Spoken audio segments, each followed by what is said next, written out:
கன்னி ராசி நேயர்களே 2026 சனிப்பெயர்ச்சி பலன்கள் உங்க ராசிக்கு எப்படி இருக்கு? அப்படிங்கிறத இந்த பதிவுல பார்க்கலாம். அவனுக்கு என்னப்பா கன்னி ராசி அப்படின்னு சொல்லிட்டு எல்லாரும் போற போக்குல சொல்லிட்டு போவாங்க. ஆனா அந்த ராசியில பிறந்து பார்த்தா தானங்க அந்த வழி தெரியும். அப்படிங்கிறதுக்கு ஏற்ப ராசிக்கு 6ஆம் இடத்துல சகல வெற்றிகளையும் தந்து கொண்டிருக்காரு அப்படின்னு நினைச்சிட்டு இருந்த சனி பகவான் உங்களுக்கு இப்ப 7ஆம் இடத்துக்கு சப்தமஸ்தானத்துக்கு வந்திருக்காரு. அப்ப சப்தமஸ்தானத்துக்கு வரும்போது உங்களுக்கு எந்த விதமான பலன்களை செய்ய போறாரு அப்படிங்கிறத வந்து நம்ம இந்த பதிவுல வந்து பார்க்க போறோங்க. அதேபோல எப்பயுமே 7ஆம் இடத்துல வந்திருக்கிற சனி பகவான் நமக்கு என்ன மாதிரியான பலன்கள தருவார் அப்படின்னா, ராசிய நேர் பார்வையா பார்க்கறதுனால இதுக்கு பேரு நாங்க வந்து புணர்ப்பு தோஷம்னு சொல்லுவோம். இந்த புணர்ப்பு தோஷம் என்ன செய்யும் அப்படின்னா, ஒரு 100 பேர் இருக்க இடத்துல நீங்க வந்து கன்னிராசி இருந்தீங்கன்னா, தனியா தெரியக்கூடிய ஒரு அமைப்பை உங்களுக்கு ஏற்படுத்தி தரும். உண்மையாவே சொல்லணும் அப்படின்னு சொன்னா, ஒரு ஏன், எதற்குங்கிற கேள்விய எழுப்பி, அதன் மூலமா எல்லாரையும் முகம் சுளிக்க வைக்கக்கூடிய சூழ்நிலை. ஏன் அப்டின்னா, இந்த இடத்துல இவர் வந்து இத கேட்டுருக்க கூடாதுப்பா. கொஞ்சம் அமைதியா இருந்துட்டு அப்புறம் கூட கேட்டுருக்கலாம். உங்களால வந்து மனசு தாங்காம நீங்க கேள்வி கேட்டுருவீங்க. கேட்ட அந்த கேள்விய வச்சே உங்கள வந்து மடக்குவாங்க. இத வந்து இவரு இப்ப பண்ணியிருக்க கூடாது. அப்ப கூட அப்ரிஷியேட் பண்ணியிருப்பாங்க. "என்னப்பா இப்படி பண்ணிட்ட?" அப்படின்னு சொல்லிட்டு தனியா வந்து உங்கள்ட்ட சொல்லிட்டு இருப்பாங்க. இதுக்கு காரணம் என்ன அப்டின்னா, அந்த ராசிக்கு நேர் 7ஆம் இடத்துல சனி இருக்கும்போது, அது உங்கள சகல விதத்திலயும் ஒரு தொந்தரவு பண்ணக்கூடிய அமைப்பா வந்து இருக்கும். எடுத்த உடனே உங்களுக்கு வந்து பார்த்தீங்கன்னா, இப்ப தான் உள்ள வந்திருக்காரு. வந்த உடனே நம்ம ராசி அப்படி பண்ணிருவாருன்னா கிடையாது. ஒரு டிகிரியா உள்ள வர வர அந்த ராசிக்கு உண்டான வேலைய வந்து நம்ம ராசிக்கு முக்கியமா நம்ம என்ன பாதத்துல பிறந்திருக்கோமோ, அந்த பாதத்துக்கு அருகில வரும்போது தான் மிக அதிகமா நம்ம சொல்லக்கூடிய விஷயங்கள் வந்து உங்களுக்கு இம்பாக்ட் பண்ணும். அதுவரைக்கும் நீங்க எப்படி இருக்கணும்? என்ன இந்த ராசிக்கு டோட்டலா ஓவராலா இந்த வருஷம் எப்படி இருக்கு? அந்த பெயர்ச்சி பலன்கள் அந்த சனி பெயர்ச்சி முடியிற வரைக்கும் எப்படி இருக்கு? அப்படிங்கிறத தான் நம்ம ஓவராலா பார்க்க போறோம். அப்ப ராசிக்கு 7ல இருக்க சனி பகவான், முக்கியமா கணவன் மனைவி உறவு நிலையில வந்து அதிகமான ஒரு கவனத்த வந்து உங்களுக்கு வேணும் அப்படிங்கிறத தான் இம்பாக்ட் பண்றாரு. ஏன்னா கணவன் மனைவி உறவு நிலைங்கிறது ரொம்ப முக்கியமான விஷயம். இந்த காலகட்டத்துக்கு நமக்கு வந்து போயிட்டு இருக்கக்கூடிய இந்த கல்ச்சர்ல நெறைய பேர் வந்து பிரச்சனைகள ஃபேஸ் பண்ணிட்டு இருக்கிறதுனால, முக்கியமா இந்த கன்னி ராசி வந்து எப்பயுமே வந்து பார்த்தீங்கன்னா, ஒரு தனக்கு பிடிச்சவங்க கிட்ட ஒரு மாதிரியும், பிடிக்காதவங்க கிட்ட ஒரு மாதிரி தான் நடந்துக்குவாங்க. அப்போ எல்லார்கிட்டயும் சமமா நடந்துக்கவே தெரியாத உங்களுக்கு, இந்த காலம் அத எப்படி நடக்க வைக்கணும் அப்படிங்கிறத வந்து கத்துக் குடுக்கும். ஏன்னா, சனியோட வேலை என்னன்னா, நமக்கு எந்த இடத்துக்கு வராரோ, அந்த இடத்த வந்து தூய்மைப்படுத்தி, நம்மள சிறப்பான ஒரு மனிதராக்கி இந்த சமுதாயத்துக்கு குடுக்குற வேல தான். அப்போ ராசிக்கு 7ஆம் இடத்துல வர்றதுனால, உங்கள சகல விதத்திலயுமே வந்து ஹஸ்பண்ட் அண்ட் ஒய்ஃப் ரிலேஷன்ஷிப்ல நெறைய பிரச்சனைகள குடுத்து, அத சரி பண்ணி, யாரெல்லாம் சஸ்டெயின் ஆகுறீங்களோ, அவங்க லைஃப் லாங்கா ஹஸ்பண்ட் அண்ட் ஒய்ஃபா சேர்ந்து இருக்கக்கூடிய ஒரு சூழ்நிலையை ஏற்படுத்தி தருவாரு. அப்ப யாரெல்லாம் சஸ்டெயின் ஆகுறீங்களோ அப்படிங்கிறது வந்து உங்க சுயஜாதக வலுவை பொறுத்தும் இருக்கு.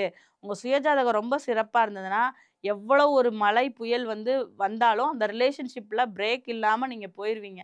இல்லங்க எனக்கு சுயஜாதகம் வலுவா இல்லங்கும்போது, இந்த காலகட்டத்தில தவறான தொடர்புகளாலயும், தவறான பழக்கவழக்கத்தாலயும், புதிய நண்பர்களோட அறிமுகத்தாலயும் உங்களுக்கு என்ன ஆகப்போது?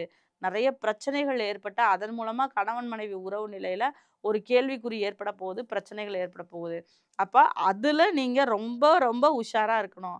யாராவது நம்மகிட்ட வாண்டடா வந்து பேசினா கூட, நம்ம என்ன பண்ணணும்? வாயில தண்ணீய குடிச்சுட்டு கொஞ்ச நேரம் அமைதியா அவங்கள வாட்ச் பண்ணிட்டு பேசாம போயிரணும். பதில் பேசுனீங்கன்னா முடிஞ்சு போச்சு இந்த இடத்துல. அப்போ எந்த ஒரு விஷயத்தையும் உங்கள மீறி நடக்க போற விஷயத்துக்கு வந்து நீங்க கொஞ்சம் பயப்படாம, தேவையில்லாத ஒரு நட்புகளோ, பழக்கவழக்கங்களோ இருந்தா, அத கட் பண்ணி விட தயங்காம இருந்தீங்கனாலே, இந்த சனிப்பெயர்ச்சி உங்களுக்கு நல்லது பண்ணும்.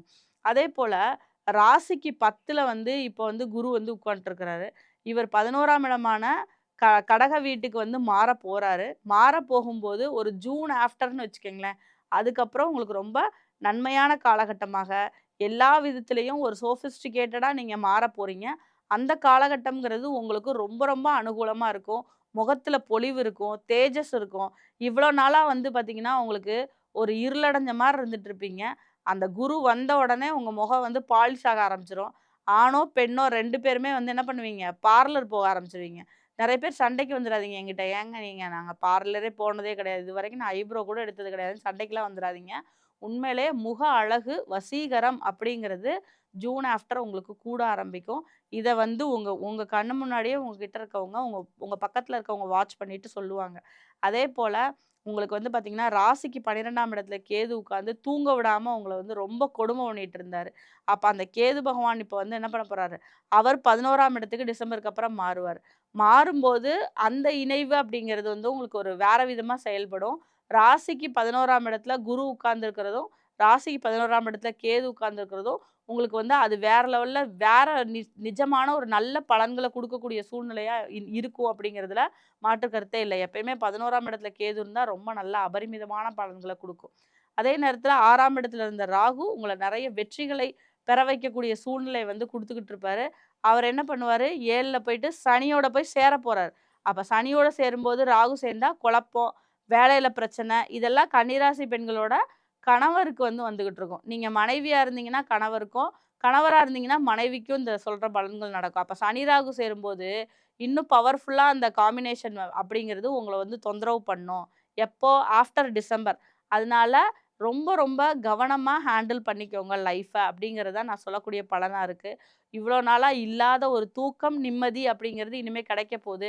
எதிரிகள் தொல்லை காணாம போப்போது. ஏன் அப்படின்னா, அந்த 6ஆம் இடத்துல இருக்க ராகு டிசம்பர் வரைக்கும் இருப்பாரு. யாரெல்லாம் எதிரிகளோ கண்ணுக்கு முன்னாடி கொண்டு வந்து புடிச்சு குடுத்துட்டு, அவங்கள வந்து பிரச்சனைகள் இருக்கு அப்படின்னா, அத சால்வ் பண்ணக்கூடிய சூழ்நிலைகள உங்களுக்கு ஏற்படுத்தி குடுக்கும். உங்களோட முயற்சியில இவ்வளோ நாளா தடைகள் இருந்திருக்கும். அந்த தடைகளை விலக்கக்கூடிய ஒரு காலகட்டமாக இது இருக்கும்.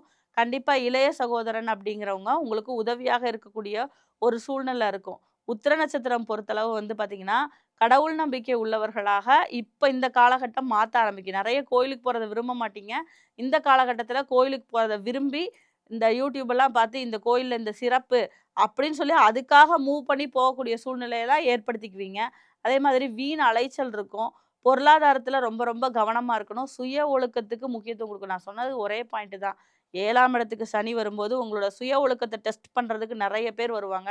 இந்த சமுதாயமே கூடி நின்னாலும், நான் இப்படிதான் இருப்பேன் அப்படின்னு சொல்லக்கூடிய ஒரு நல்ல ஒரு பாங்கை நீங்க கையில எடுத்துக்கும்போது, நிச்சயமா சனி பகவானால எந்த கெடுபலனும் வராது. ஏன்னா, சனி பகவானுக்கு எப்பயுமே நேர்மையா இருக்கிறவங்களையும், நீதியாக நடந்து கொள்பவர்களையும் ரொம்ப பிடிக்கும். அப்ப நீங்க நேர்மைக்கு புறம்பான விஷயத்த கையில எடுக்காம, ரொம்ப பெர்ஃபெக்ட்டா இருந்தீங்க அப்படின்னு சொன்னா, சனி பகவான் வந்து உங்கள பெரிய தொந்தரவு பண்ணவே மாட்டாரு. அதே மாரி ஹஸ்த நட்சத்திரத்த பொறுத்தளவு, ரொம்ப சுறுசுறுப்பா இருப்பாங்க. இளைய சகோதரன் மூலமாக ஒரு நன்மை கிடைக்கக்கூடிய ஒரு சூழ்நிலைங்கிறது இருக்கும். இதுல வந்து நீங்க கவனிக்க வேண்டிய ஒரே விஷயம் வந்து கணவன், மனைவி ஒற்றுமை தான். 2 பேருமே அதுல அட்ஜஸ்ட் பண்ணி விட்டு குடுத்து போனீங்கன்னா, இனி அடுத்து வரக்கூடிய காலங்கள் அப்படிங்கிறது உங்களுக்கு ஒரு பொற்காலமாக இருக்கும். அடுத்து வந்து சித்திரை நட்சத்திரத்த பொறுத்தளவு வம்பு, வழக்கு, கோர்ட்டு கேஸு இந்த மாரி எல்லா விஷயமும் வரும். அதுல வந்து கவனமா இருங்க. அதே மாரி குடும்ப உறுப்பினர்கள்ட்ட எப்பயுமே ஒரு முடிவெடுக்கும்போது சேர்ந்து பேசி முடிவெடுங்க. அதுதான் உங்களோட நட்சத்திரத்துக்கு ரொம்ப முக்கியம். இல்ல அப்டின்னா, அந்த நீங்க எடுத்த முடிவே உங்கள வந்து ஏன்டா எடுத்தோம் அப்படின்னு யோசிக்க வைக்கக்கூடிய சூழ்நிலை இருக்கும். இதுதான் வந்து ஓவராலா இந்த சனி பெயர்ச்சி குடுக்க போற ஒரு விஷயமா இருக்கு. சரிங்க நான் என்னங்க பண்ணலாம்? எப்பயுமே கன்னி ராசி அப்படின்னு சொல்லும்போது, அது வந்து அந்த கன்னி தெய்வங்களையும், அதே மாதிரி சப்த மாதர்களையும் குறிக்கக்கூடிய ராசி. அப்ப சப்த மாதர்களுடைய வழிபாடு, முக்கியமா வராகி அன்னையுடைய வழிபாடு, அதே மாதிரி கன்யா தெய்வங்கள்னு சொல்லக்கூடிய வீட்ல இருந்து மறைஞ்சு போன இருக்கக்கூடிய ஒரு அத்தை வழி உறவு பெண்கள், அப்பா வழி உறவு பெண்கள், அவங்கள வணங்கி வாங்க. ஏன்னா இந்த கன்னியா ராசிக்கு அவங்கள வணங்கி வரும்போது ஒரு அபரிமிதமான பலன். நிச்சயமா வந்து இந்த சனி பெயர்ச்சி எந்தவித தொந்தரவும் பண்ணாது. ஏன்னா, இந்த முன்னோர்கள வழிபாடு பண்றது, இந்த மாரி குழந்தைங்களா இருந்து இறந்து போனவங்கள வழிபாடு பண்றது, இந்த மாரி விஷயத்த நீங்க தொடர்ச்சியா பண்றது சனிக்கு ரொம்ப பிடிக்கும். அவருக்கு உண்டான பிரீத்தியா இருக்கும். அதே மாதிரி சின்ன குழந்தைகள், ஒரு ஸ்கூல் போற பசங்களா இருக்காங்க. அவங்களுக்கு வந்து பார்த்தீங்கன்னா, நோட் புக் வாங்கி தர்றதோ, அவங்களுக்கு காலணி, செருப்பு வாங்கி தர்றது. முக்கியமா நான் சொல்றது ஒண்ணு நோட் பண்ணிக்கங்க. என்ன நீங்க செஞ்சாலும் இன்ஸ்டால போட்டு விளம்பரப்படுத்தாதீங்க. அது வந்து பகவானுக்கு பிடிக்கவே பிடிக்காது. இன்ஸ்டால விளம்பரப்படுத்துறது சில பேர் நல்ல நோக்கத்துக்காக விளம்பரப்படுத்துவாங்க. எப்படின்னா, நான் இது பண்றேன், நீங்களும் ஹெல்ப் பண்ணுங்க அப்படிங்கிறதுக்காக விளம்பரப்படுத்துவாங்க. அந்த ஒரு பெருமை உங்க தலைக்கு ஏறாம பார்த்துக்கங்க. எப்பயுமே அது ஏறும்போது தான் பிரச்சனை அதிகமாயிடும். நான் உதவி பண்றேன்னா, அது 4ஆம் பேருக்கு, 5ஆம் பேருக்கு தெரியாம உதவி பண்ணிட்டீங்கன்னா, ரொம்ப சூப்பரா இருக்கும். இதே அந்த உதவிய நான் இது பண்ணியிருக்கேன் அப்படின்னு சொல்லிட்டு அத பிரகடனப்படுத்தி போஸ்டர் அடிச்சு ஒட்டுனீங்க அப்படின்னா, அதனால பிரச்சனைகள சந்திப்பீங்க. அனைத்து நல்ல பலன்களும் உங்களுக்கு கிடைக்கணும்னு சொல்லிட்டு, நான் வணங்கக்கூடிய முருகப்பெருமானை வேண்டி வணங்கி கேட்டுக்கொள்கிறேன். வாழ்க வளமுடன்.